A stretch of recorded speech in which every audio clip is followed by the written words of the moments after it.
Hello everyone, welcome to master science hub. आज के lecture में हम पढ़ने वाले हैं सेल ऑर्गेनेल्स और एक टॉपिक है छोटा सा लास्ट में, सेल डिवीजन। तो हम पढ़ रहे हैं बेटा cell the fundamental unit of life, class 9 का बायोलॉजी का चैप्टर। तो इससे पहले हमने पढ़ लिया था कि सेल का इंट्रोडक्शन क्या है, सेल की थ्योरी पढ़ ली थी, सेल की हिस्ट्री पढ़ ली थी और सेल का स्ट्रक्चर देख रहे थे हम और मेन कंपोनेंट्स पढ़ रहे थे, जिसमें से बेटा हमने सेल वॉल को देख लिया था, प्लाज्मा मेम्ब्रेन को पढ़ लिया था, न्यूक्लियस को पढ़ लिया था और जितने भी हमारे भारी भारी कॉन्सेप्ट जो आप ज्यादातर जिनमें गलतियां करते हो, डिफ्यूजन, ऑस्मोसिस, ट्रांसपोर्ट, ये सब हम कवर कर चुके थे अपने लास्ट 2 लेक्चर्स में। तो आज के लेक्चर में हम पढ़ रहे हैं जो कि बेटा सेल ऑर्गेनेल्स, छोटे छोटे से सेल ऑर्गेनेल्स रह गए थे वो, और एक लास्ट में छोटा सा टॉपिक है, छोटा सा कॉन्सेप्ट है सेल डिवीजन का। तो वो सब हम कवर करने वाले हैं आज के लेक्चर में। तो स्टार्ट करते हैं आज का लेक्चर। बेटा लास्ट में हम पढ़ रहे थे, लास्ट का जो लेक्चर था हमारा उसमें हम लास्ट में पढ़ रहे थे कि what is eukaryotic cell and what is prokaryotic cell. ठीक है, तो यूकैरियोटिक कौन सी सेल थी बेटा, जिसमें सारे और सेल ऑर्गेनेल्स थे, है ना, cell membrane bound cell organelles थे और जिसमें हमारी न्यूक्लियस भी थी, जो मॉडर्न टाइप की सेल थी, है ना। और प्रोकैरियोटिक टाइप की कौन सी सेल थी बेटा, प्रिमिटिव टाइप की, है ना, प्रिमिटिव टाइप की प्रोकैरियोटिक सेल थी जिसमें बेटा हमारे न्यूक्लियस भी नहीं थी, है ना, वो पुअर टाइप की सेल थी जिसमें न्यूक्लियस भी नहीं थी और मेम्ब्रेन बाउंड हमारे सेल ऑर्गेनेल्स भी नहीं थे, है ना। लेकिन बेटा क्योंकि उनकी लाइफ एक ही सेल में प्रेजेंट होती है तो उनके पास कुछ स्पेशल फीचर्स थे, कुछ स्पेशल टाइप के स्ट्रक्चर्स थे, जैसे कि फ्लैजेला जो लोकोमोशन में काम कर रहा था और सीलिया, ग्लाइकोकैलेक्स जैसे स्ट्रक्चर्स। ठीक है, तो एक और बात देख लेते हैं बेटा कि जो प्रोकैरियोटिक सेल है हमारी वो कैसी दिखती है। ठीक है, वो कैसी दिखती है, ये बेटा टिपिकल हमारी बैक्टीरियल सेल है जो कि जिसमें भी प्लाज्मा मेम्ब्रेन प्रेजेंट होती है, बिल्कुल होती है ना, प्लाज्मा मेम्ब्रेन होती है। फिर उसके बेटा बाहर क्या होता है, सेल वॉल प्रेजेंट होती है।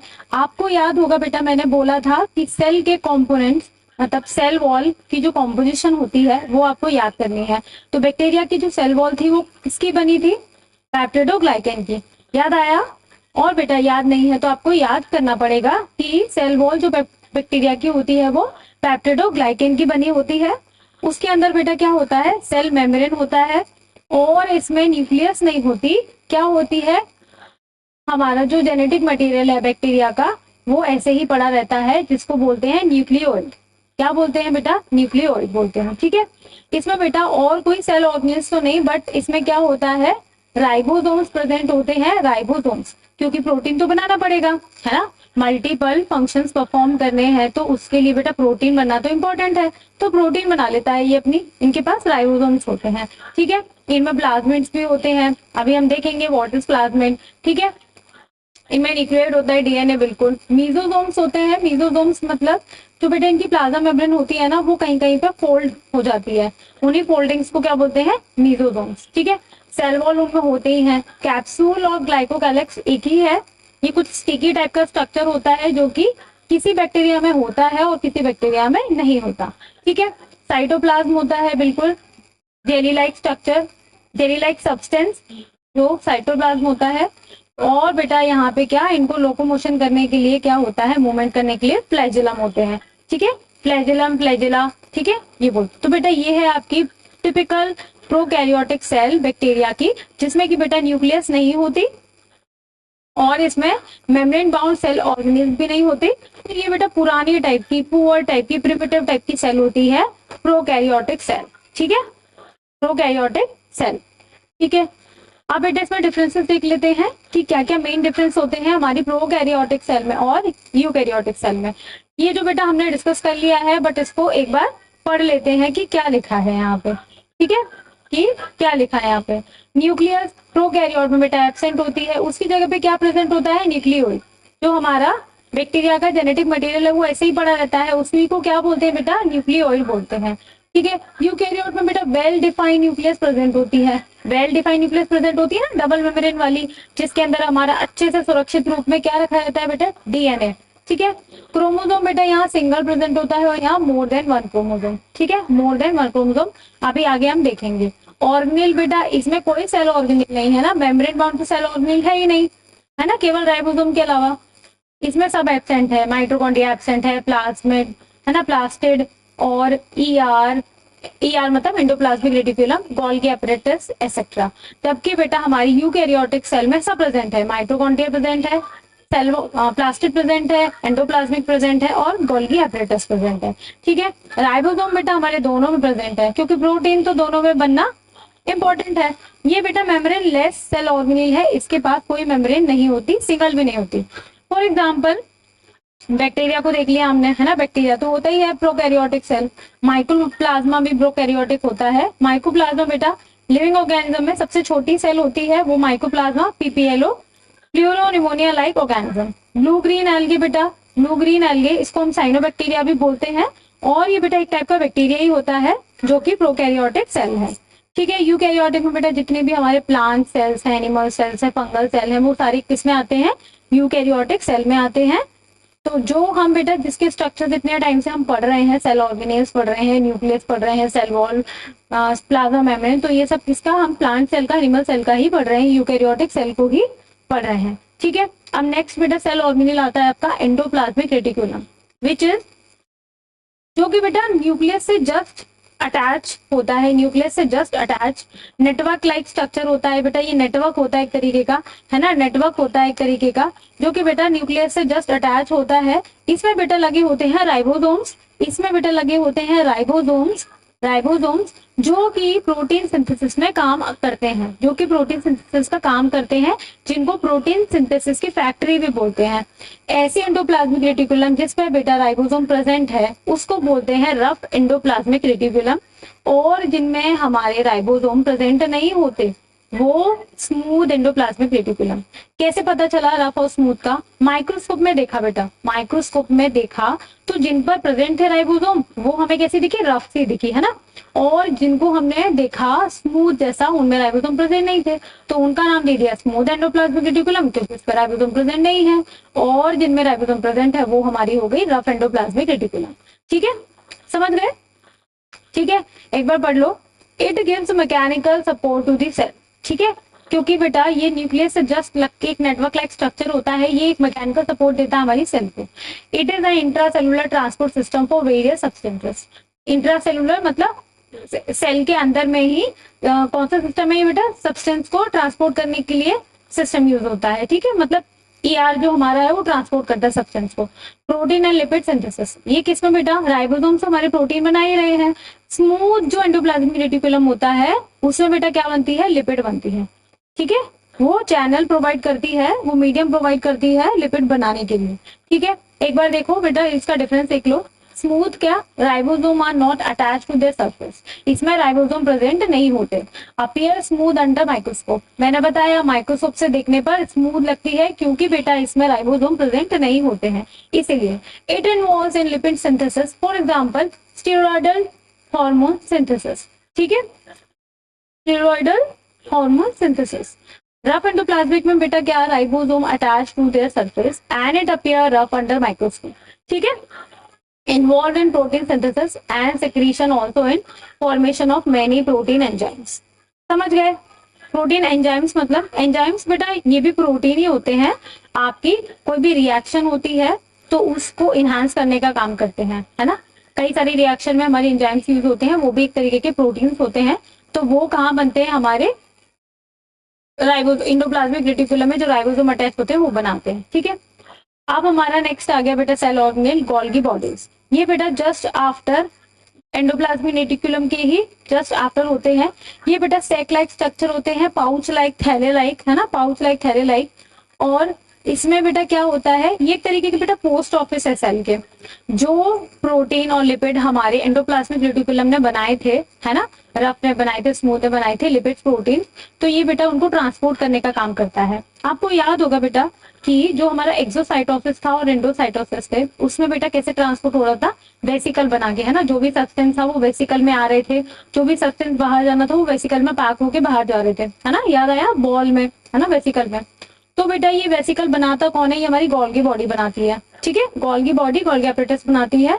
इसके बेटा कुछ पार्ट्स होते हैं, जैसे कि इसको हम बोलते हैं सिस्टर ने, है ना, ये एक स्ट्रक्चर ऐसा होता है पाउच लाइक का, इसका जो एंड होता है बेटा उसको बोलते हैं सिस्टर ने। ठीक है, ये सिर्फ सरफेस है।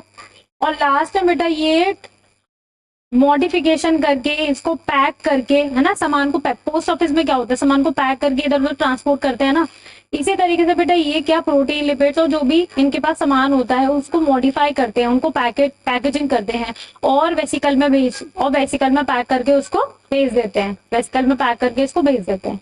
ठीक है, एक बार पढ़ लो, it is membranous flattened sac, ठीक है, सिस्टर्नी बोलते हैं जिसको। It involve in modification, packaging, storage, secretion and transport of substances. यही तो बोला बेटा, it work same as post office, मतलब कि बेटा ये मॉडिफिकेशन का काम करते हैं, उसको पैकेट करने का काम करते हैं और फिर ट्रांसपोर्ट करने का भी काम करते हैं।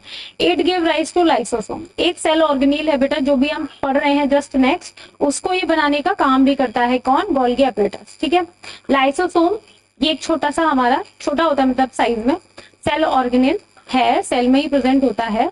जब भी बेटा सेल को डेथ करनी है, अपनी सेल को किल करना है खुद को, है ना, किसी भी वजह से कोई बैक्टीरिया का इन्फेक्शन हो गया, कुछ भी मतलब वो अनफेवरेबल कंडीशन में है, तो बेटा लाइसोसोम क्या करते हैं, वो बर्स्ट हो जाते हैं और जब सेल को सुसाइड करनी होती है ना, मरना होता है, उसको किल करना होता है, खुद को मारना होता है, सेल की डेथ करानी होती है, तो बेटा इनमें कुछ हाइड्रोलिटिक एंजाइम्स होती हैं जो कि बेटा जब बर्स्ट होते हैं तो पूरी सेल क्या हो जाती है, सेल की हमारी डेथ हो जाती है। ठीक है, it is single membrane bound cell organelle, it formed by the Golgi apparatus, अभी देखा हमने। It rich in hydrolytic enzymes, मतलब ये डाइजेस्टिव एंजाइम्स है ना, सेल को ही खा लेती है, सेल को ही मार देती है। It is known as suicidal bags of the cell. क्यों बोलते हैं सुसाइडल बैग्स, क्योंकि बेटा ये जब सेल को मरना होता है तो ये लाइसोसोम बर्स्ट हो जाते हैं और सेल हमारी डेथ हो जाती है सेल की। ठीक है, अब नेक्स्ट है बेटा वैक्यूल्स। वैक्यूल्स क्या होते हैं बेटा, it generally found in plant cell, मतलब बहुत बड़े साइज का प्रेजेंट होता है ना, एनिमल सेल में होगा भी तो बहुत छोटा सा प्रेजेंट होता है, नहीं तो हमारे वैक्यूल्स प्लांट सेल में ही प्रेजेंट होता है, बड़ा सा सिंगल मेम्ब्रेन का बना होता है। इसकी जो मेम्ब्रेन होती है उसको टोनोप्लास्ट बोलते हैं।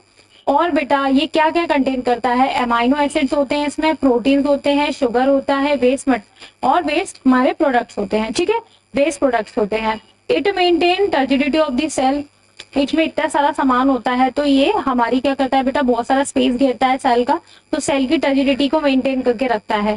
Food vacuoles are found by the engulfing of food particles, ये फूड ही तो है, amino acid, protein, sugar, waste material, ये सब क्या है, ये सब फूड प्रोडक्ट्स ही हैं। इन सबको इंगल्फ बन के बनता है हमारा वैक्यूल, और वैक्यूल में क्या होता है, सिंगल मेम्ब्रेन बाउंड होता है, जिसकी बाहर की जो सिंगल मेम्ब्रेन उसको क्या बोलते हैं, टोनोप्लास्ट बोलते हैं। और बेटा ये क्या टर्जिडिटी ऑफ सेल को मेंटेन करता है। ठीक है, अब नेक्स्ट है बेटा हमारा mitochondria, which is very important, क्योंकि बेटा it is also known as power house of the cell, energy house of the cell. क्यों बोलते हैं इसको, देखते हैं हम। बेटा पहले तो इसके स्ट्रक्चर को देखो, इसका स्ट्रक्चर है कुछ ऐसा, एक लेयर,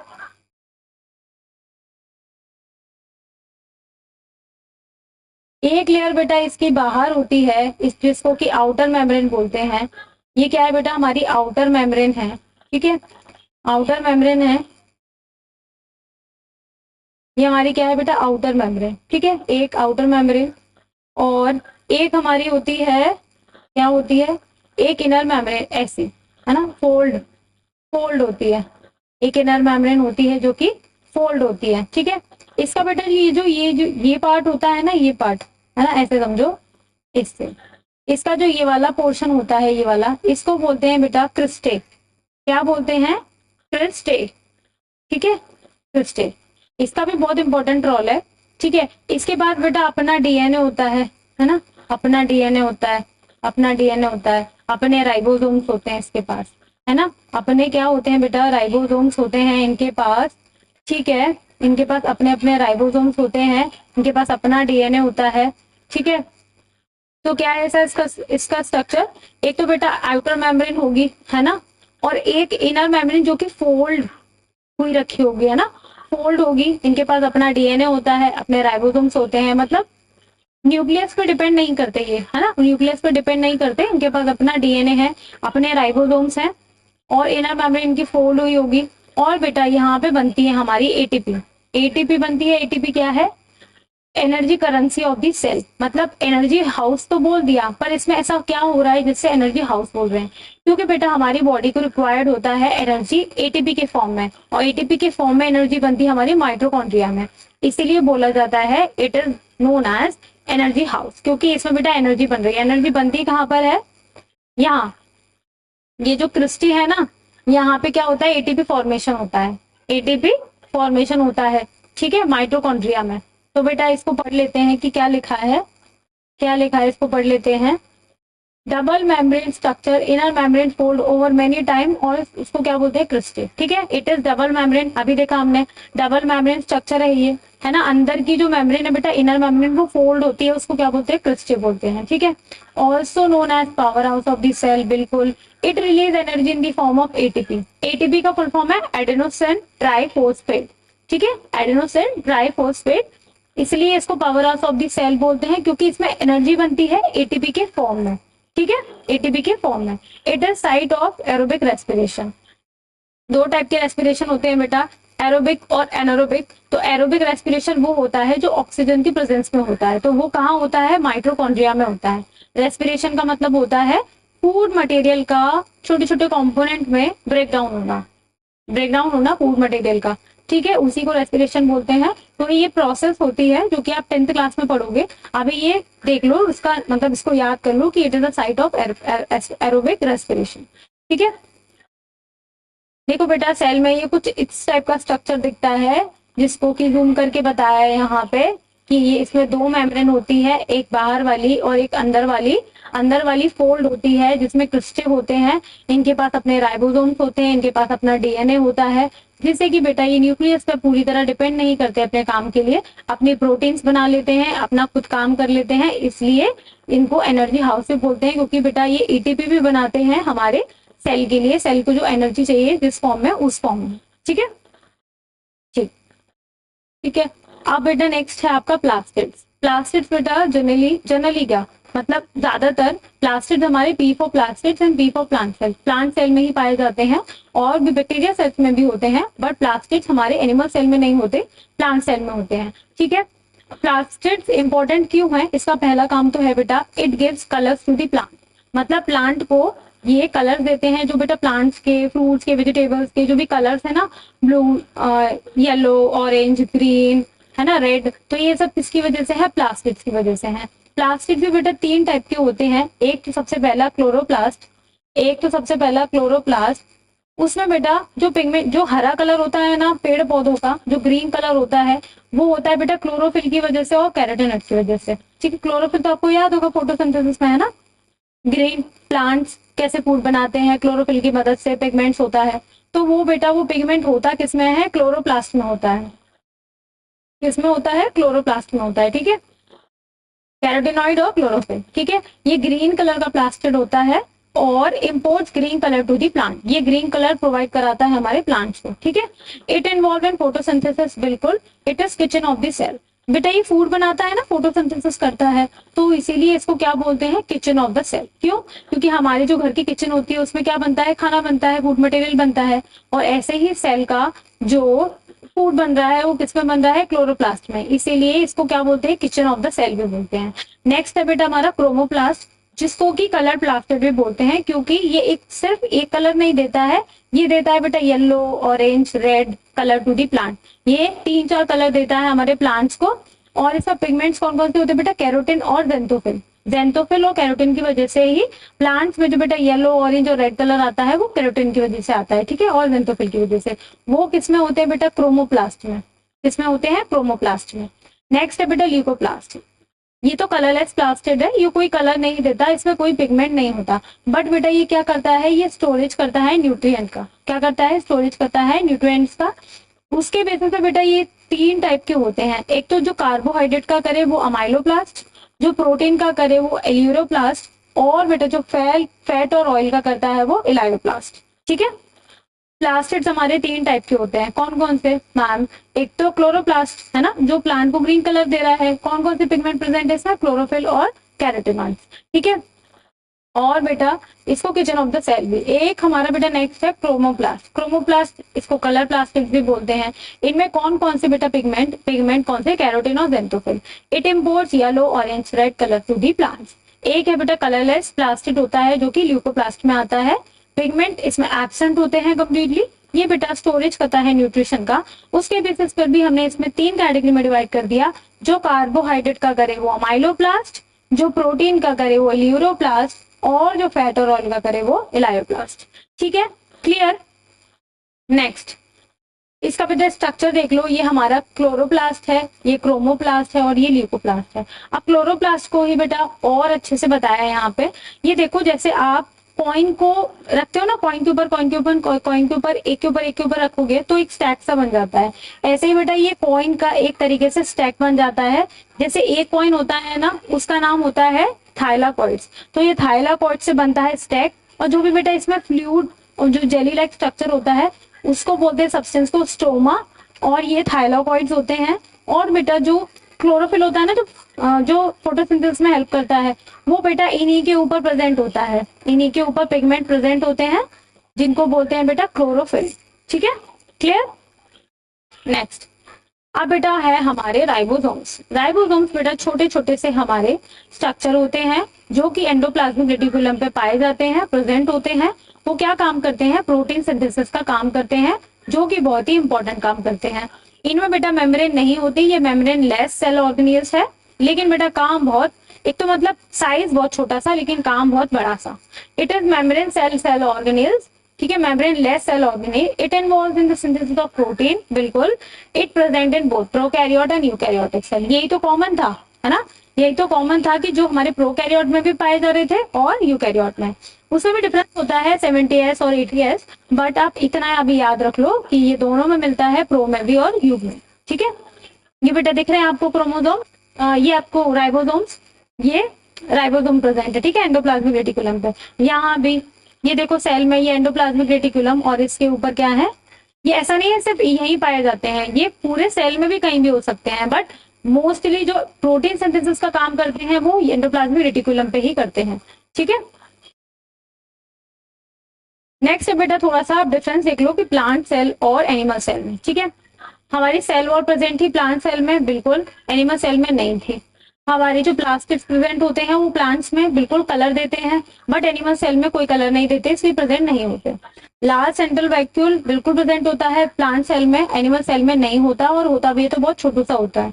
ठीक है, इसमें बेटा सेंट्रियोल एब्सेंट होता है, जबकि हमारे एनिमल सेल में सेंट्रियोल प्रेजेंट होता है। सेंट्रियोल क्या होता है, ये भी सेल ऑर्गेनेल है जो कि बेटा सेल डिवीजन में हेल्प करता है। ड्यूरिंग सेल डिवीजन इसका काम होता है। आपके जो सिलेबस में उतना अच्छे से इसको डिस्कस नहीं किया गया है, बट आप इतना याद रखो कि जो एनिमल सेल में सेंट्रियोल प्रेजेंट होते हैं और बेटा प्लांट सेल में सेंट्रियोल प्रेजेंट नहीं होते। ठीक है, नेक्स्ट है बेटा सेल डिवीजन। तो सेल डिवीजन क्या होता है, सेल डिवीजन बेटा 2 टाइप के होते हैं। सेल डिवीजन मतलब सेल डिवाइड कर रही है, उस प्रोसेस को बोल रहे हैं सेल डिवीजन। सेल 2 तरीके से डिवाइड करती है, एक तो माइटोसिस और एक मियोसिस। माइटोसिस का मतलब है कि जब सेल डिवाइड करती है तो अपनी जैसी 2 कॉपी बना देती है, अपनी जैसी 2 कॉपी बना देती है, उसको बोलते हैं माइटोसिस। और बेटा मियोसिस मतलब जब सेल डिवाइड करेगी तो अपने जैसे 4 बनाएगी, बट क्रोमोसोम नंबर होगा वो रिड्यूस होकर हाफ हो जाएगा। क्या कहा बेटा मैम ने बोला कि माइटोसिस ऐसी सेल डिवीजन है जिसमें सेल डिवाइड करेगी, अपने जैसी 2 बना देगी, बिल्कुल आइडेंटिकल डॉटर सेल्स, बिल्कुल आइडेंटिकल इक्वेशनल डिवीजन होगी, मतलब बिल्कुल हूबहू, है ना, बिल्कुल हूबहू अपनी कार्बन कॉपी बना देगी। जितने उसके अंदर क्रोमोसोम होंगे उतने ही उन दोनों में भी क्रोमोसोम होंगे। लेकिन बेटा मियोसिस ऐसी सेल डिवीजन है, रिडक्शनल डिवीजन है, जिसमें कि बेटा अगर जिसमें जो क्रोमोसोम नंबर का है ना, एक सेल ने डिवाइड किया, उसने 4 बना दी, तो उसमें से बेटा हाफ क्रोमोसोम जाएगा। ठीक है, चलो इसको बेटा डायग्राम से समझते हैं कि मैम क्या बोल रही हैं। ठीक है, मैम क्या बोल रही हैं, 1 से 2, 2 से 4, है ना। देखो जैसे बेटा एक सेल है, ठीक है, इसने बेटा डिवाइड किया, सेल डिवीजन, है ना, इसने डिवाइड किया। हम ये क्या देख रहे हैं बेटा, माइटोसिस देख रहे हैं। ठीक है, माइटोसिस क्या देख रहे हैं, माइटोसिस देख रहे हैं। ठीक है, माइटोसिस। सेल ने बेटा डिवाइड किया, 1 से 2 बन गए। ठीक है, ये पेरेंट सेल पेरेंट सेल बोल दो इसको, पेरेंट सेल। और बेटा इसको हम मदर सेल भी बोल सकते हैं, ठीक है, मदर सेल। मदर सेल क्यों बेटा? क्योंकि मदर ही तो बर्थ देती है, मदर ही तो बर्थ देती है। इसको बेटा क्या बोलेंगे? इन दोनों को बोलो बेटा डॉटर सेल। अब बेटा डॉटर सेल क्यों? यहाँ पे बेटा जेंडर कुछ स्पेसिफिकेशन नहीं है कि डॉटर और सन। इसमें डॉटर सेल इसलिए बोला जाता है क्योंकि बेटा आगे जाके ये भी डिवाइड करेगी, है ना, वो आगे जाके वो भी डिवाइड करेगी। और डिवाइड मतलब वो उसको बर्थ दे रही है, जन्म दे रही है। और जन्म कौन देता है बेटा? फीमेल, है ना, फीमेल। इसलिए इनको बेटा मदर सेल और डॉटर सेल बोलते हैं, ठीक है। अब जैसे बेटा ऐसे समझो कि इसमें सपोज कि 12 क्रोमोजोम है ना, क्रोमोजोम मतलब डीएनए, है ना।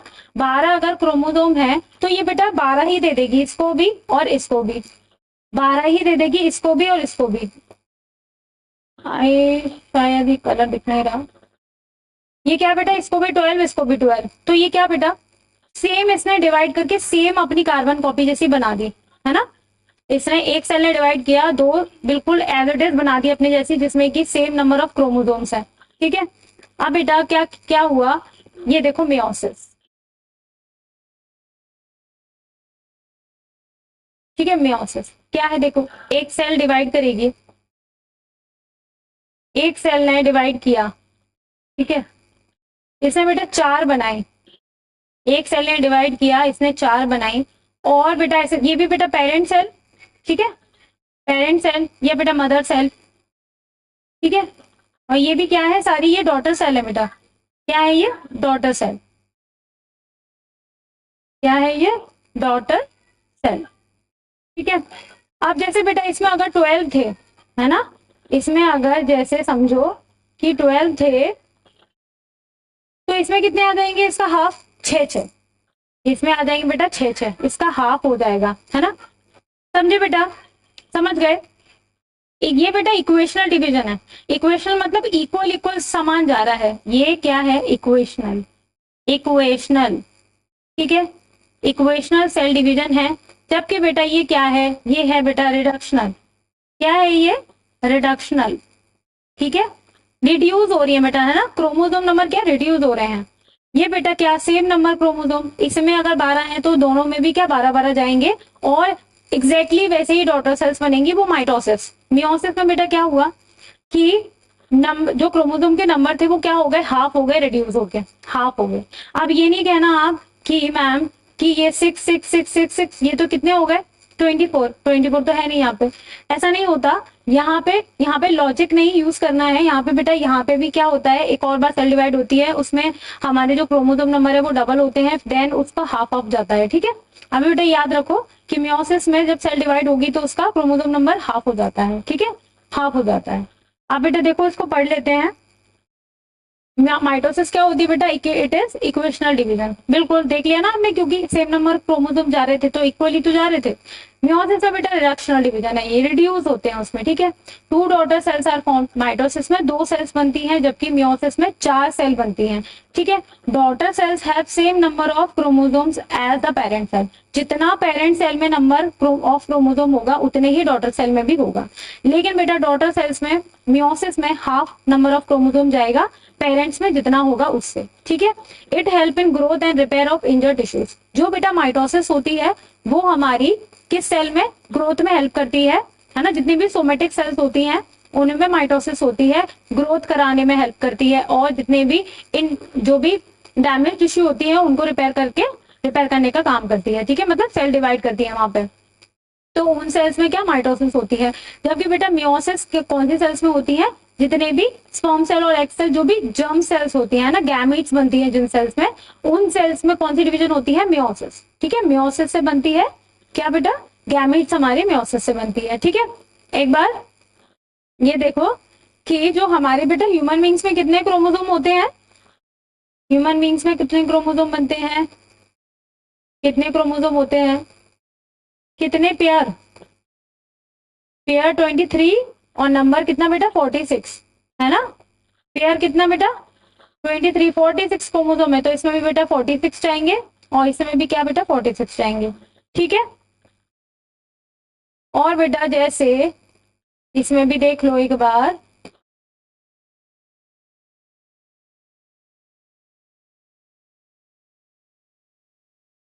जैसे इसमें अगर 46 है तो बेटा इसमें 23, 23, 23, 23।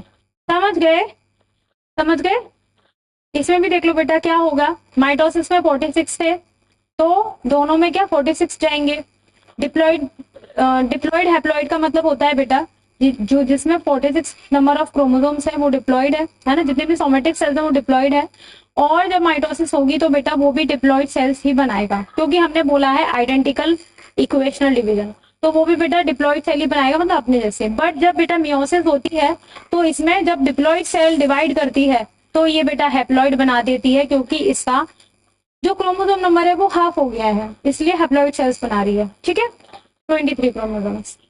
ये बेटा 2NB डिप्लॉइड को शो कर रहा है, डिप्लॉइड को इंडिकेट कर रहा है, और यहाँ पे 1N है जो N नंबर ऑफ सेल्स है, वो किसको बेटा हैप्लॉइड सेल्स को इंडिकेट कर रही है। ठीक है, तो बेटा हमने जो भी बाकी के बच्चे कुछ जो हमारे छोटे छोटे से सेल ऑर्गेनेल से उनको भी कंप्लीट कर लिया, और हमने सेल डिवीजन को भी देख लिया।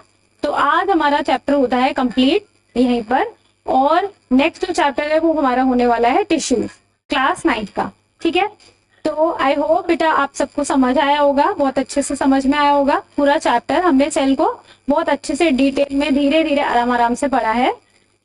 तो बेटा बने रहिए हमारे साथ, और भी अच्छे से पढ़ने के लिए, इंटरेस्टिंग तरीके से पढ़ने के लिए। तब तक के लिए stay tuned, follow for more. Thank you.